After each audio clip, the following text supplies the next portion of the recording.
සියලු දෙනාටම හෙළබුදුන් සංකල්පයේ මිත්‍යාව ගැන පැහැදිලි කරන වීඩියෝ මාලාවේ තවත් වීඩියෝ එකකට ඔබ සියලු දෙනාම සාදරයෙන් පිළිගන්නවා.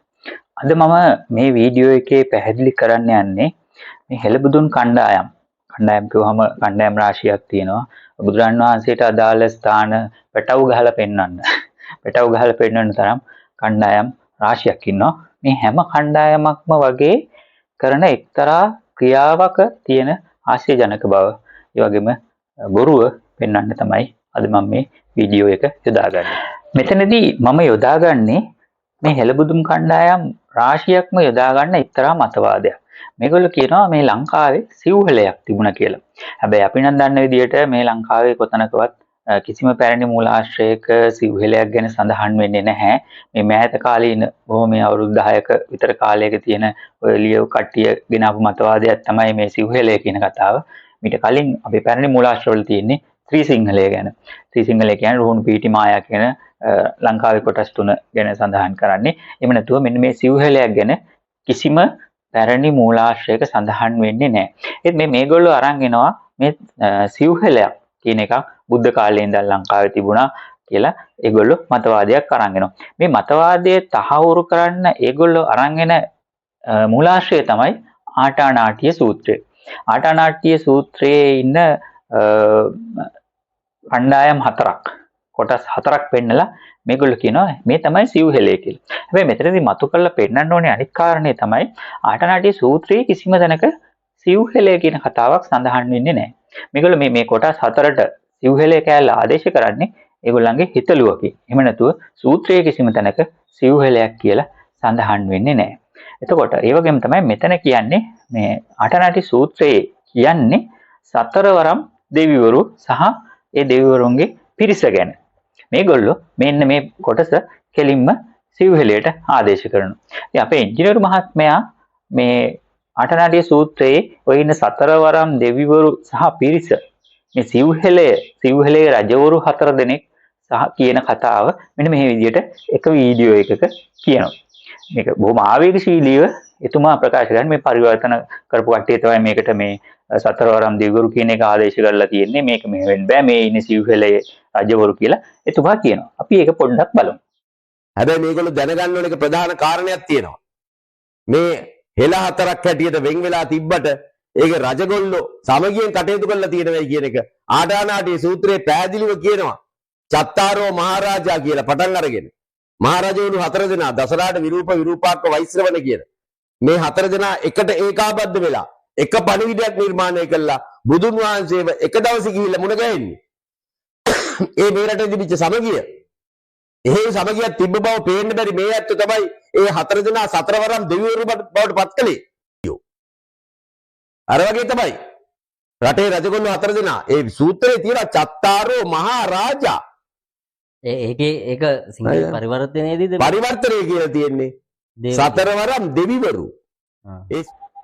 ඒ කතාවේදී එතුමාට ආටානාටිය සූත්‍රය ඇසුරෙන් සිව්හෙළය මේ ලංකාවේ සිව්හෙළයක් තිබුණා කියලා පෙන්වන්න ඕන වුණාම සතරවරම් දෙවිවරු මිනිස්සයෝ කරලා උන්වහන්සේ සතරවරම් දෙවිවරුන්ගේ පිරිස මේ ලංකාවේ වැසියෝ කරන ඉංජිනේරු මහත්මයා තව තැනකදී මෙන්න මේ විදිහේ කතාවක් කියනවා. මේක එන්නේ එතුමාට ඕනි වෙනවා මහා මායා දේවියගේ ගර්භාෂය මහා මායා දේවිය ලිංග විපර්යාසයකට ලක් වෙලා පිරිමියෙක් වුණා කියන කතාවත් එක්කම තවත් ඉදිරියට ගිහින් එතුමා කියන එක තමයි මේ ගර්භාෂය වැහුවා කියන කතාව. මහා මායා දේවිය ගර්භාෂය වැහුවා. එතනදී එතුමා කියනවා මෙන්න මේ සතරවරම් දෙවිවරු සහ පිරිස ගැන මෙන්න මේ විදිහේ කතාවක්. අපි පොඩ්ඩක් බලමු. බෝධිසත්වයන් මව් කුසට පිවිසි කල්ලි මිනිස්සෙක් හෝ අමනුෂ්‍යෙක් හෝ වෙන කිසිවෙක් හෝ ඒ බෝසතුන්ටවත් බෝසතුන්ගේ මෑණියන්ටවත් වෙහෙසක් නොකරේවායි සතර දේව පුත්‍රයෝ සතර දිසාවේ ආරක්ෂා පිණිස ඇය වෙත එළඹුණාය. දෙවිවරු 4 දෙනා සතර දිසාවෙන් හිටගෙන තියෙනවා මේ ගර්භාෂය ආරක්ෂා කරන්න. ඊළ අටුවාවේ තියෙනවා මේ විදිහට සතර දේව පුත්‍රයෝ වනාහි සිව් මහ රජවරු වෙති. දසසහස්‍ර චක්‍රවාටයන්හි 4 දෙනා වශයෙන් ගත් කල 40000ක් වෙති. එයින් මේ චක්‍රවාටයේ මහා රජවරු කඩුගත් අත් ඇතිව අවුත් බෝධිසත්වයන්ගේ ආරක්ෂාව පිණිස සිරියහන් ගබඩ පිවිසුනාහුය.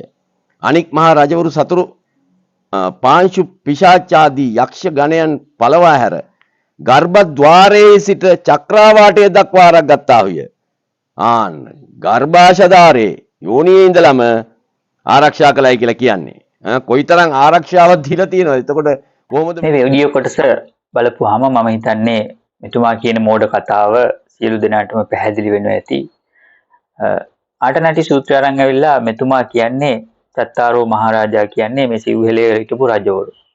එහෙම කියන එතුමාම මෙතන එතුමාගේ අතන සිව්හෙලේ ඔප්පු කරලා ඒ මිනිස්සු මේ ලංකාවේ හිටපු මිනිස්සු කියලා ඔප්පු කරන්න ඕන නම් එතුමා. එහෙම කියන එතුමා මෙතනදී කියනවා මේ මහා මායා දේවිය දරුගැබ පිළිසිඳගෙන ඉන්නකොට බොසාන් වහන්සේ පිළිසිඳගෙන ඉන්න අවස්ථාවේ එතුමිය ආරක්ෂා කරන්න ආවේ මේ සතරවරම් දෙවිවරු.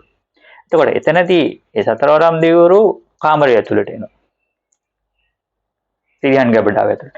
එතකොට පිරිස එතුමා කියන විදිහට ගර්භාෂයේ දොරකට ඉඳන් යෝනි මාර්ගයේ ඉඳන් සක්වලට. එතකොට එතුමාගේ සිව්හෙලේ වැසියෝ මේ යෝනි මාර්ගය ඇතුළේ. සිව්හෙලේ මිනිස්සුන්ට යෝනි මාර්ගයක් ඇතුළට යන්න පුළුවන්ද? ඔන්න ඔබතුමාලාගේ මතවාදවල තියෙන බංකොලොත්භාවය. මේවේ තියෙන ප්‍රෝඩාව, වංචාව. අතනදී එකක් කියලා ඒ කොලේ වහගන්න මෙතනදී තව එකක් කියනවා. ඔන්න ඔහම තමයි ඔබතුමාලා මේ බෞද්ධ ජනතාව නොමග යවන්නේ. මොකද්ද මේ කරන වැඩේ? කැතයි නේද? ලැජ්ජයි නේද? ඔන්න ඔය විදිහට තමයි අපේ ඉංජිනේරු මහත්මයා එතුමලාම අරන් එන සිව්හෙල මතවාදේ අනාථ කරලා දාන්නේ. යෝනි මාර්ගය ඇතුලේ සිව්හෙලේ පෙන්වන්න ගිහිල්ලා තමයි මේ එතුමලාගේ මතය එතුමලාම බොරු කරන්නේ. මේ කරන්නේ කබරයා තලගොයා කරන්නේ ඈම. එතුමලාට ඕන වෙලාවට ඒවා මිනිස්සු අනිත් වෙලාවට දෙවියෝ. මේකේ තියෙන ප්‍රෝඩාව මේගොල්ලෝ කරන මේ නින්දිත ප්‍රෝඩාව ඔබ සියලු දෙනාට ඉතාම හොඳින් පැහැදිලි වෙයි කියලා මම හිතනවා. මෙතනදී එතුමා සමහර විට ඇඟ බේර ගන්න හදයි මේක මේ බුද්ධඝෝෂ හාමුදුරුවෝ ලියපු අටුවාවේ කොටසක් කියලා. එතුමා වීඩියෝයේ එක තැනක ඒක කියනවා. මේක ඇත්ත නැත්ත කොහොමද කියන එක දන්නේ නැහැ කියලා. හැබැයි ඉතින් බුද්ධඝෝෂ හාමුදුරුවෝ ලියපු අටුවාව එතුමාගේ මතවාදයේ තහවුරු කරන්න අරගෙන ඉන්නේ එතුමානේ. මේක බුද්ධඝෝෂ හාමුදුරුවෝ අරගෙන ඇවිල්ලා මේක පෙන්වුවේ නැහැනේ. ඒ වගේ තමයි බුද්ධඝෝෂ හාමුදුරුවෝ උතන මේ ගර්භාෂය දොරක් ගැන කියලාත් නැහැ. උතන තියෙන සිරියහන් ගබඩාවේ දොර. සිරියහන් ගබඩාවේ දොරට ගර්භාෂය දොර ආදේශ කරගෙන ඒ දෙක මාරු කරගෙන පටලවාගෙන කියන්නේ මේ ඉංජිනේරු මහත්මයානේ. ඒකට අපිට කරන්න දෙයක් නැහැ. අනිත් එක තමයි එතුමා තමයි මේ මූලාශ්‍රය අරගෙන ආවේ. ඒකට බුද්ධඝෝෂ හාමුදුරුවන්ගේ සම්බන්ධයක් මෙතනට ගන්න බෑ. අටුවාව වැරදි කියන්නේ බෑ. මොකද එතුමාගේ මතවාදය පෙන්වන්න තමයි එතුමා මේ අටුවාව අරගෙන ආවේ. මේක අපි ගෙනක් අටුවාව නෙවෙයිනේ. ඒතර මේකේ තියෙන එකට වැරදි අර්ථකථන දීලා වැරදි විතරක් නෙවෙයි මේ හාස්‍ය ජනක හරි මෝඩ කතා කියලා මෙතන මේ සිව්හෙලේ යෝනි මාර්ගය ඇතුළට දාලා පෙන්වන්නේ එතුමලමයි. ඒකට අපිට කරන්න දෙයක් නැහැ. හොඳයි. මේ කෙටි වීඩියෝව අවසන් කරන්න කලින් අපි ප්‍රාර්ථනා කරමු ඉංජිනේරු මහත්මයාට එතුමලාගේ සිව්හෙලය යෝනි මාර්ගයෙන් එළියට අරගෙන පෙන්වන්න පුළුවන් වෙන්න කියලා. ඒ වගේම තමයි තවත් අපේ හෙළබුදුන් කණ්ඩායම් වල මේ වගේ බොරුව පෙන්වන වීඩියෝවකින් නැවත හමු වනතුරු ඔබ සියලු දෙනාට සුබ දවසක්. බොහොම ස්තුතියි.